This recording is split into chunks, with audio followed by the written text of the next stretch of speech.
How to withdraw money from Wise to Gcash.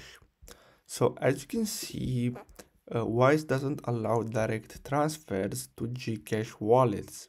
As you can see, their system currently supports sending money to Philippine bank accounts and other mobile wallets like Maya, GrabPay, and PayMaya, but Gcash is not on the list.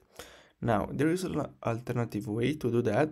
So you can transfer to a Philippine bank account and then you can simply link that Philippine bank account to your Gcash account.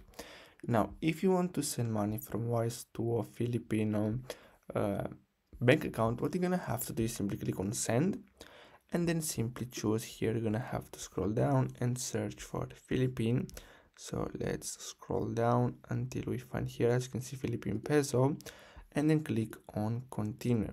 Then you're gonna have to click on enter bank details, and if you're sending to yourself, make sure to select myself, but if you're sending to someone else, click on someone else, and then here you're gonna have to simply enter their bank account details and then simply click on confirm, and that's it.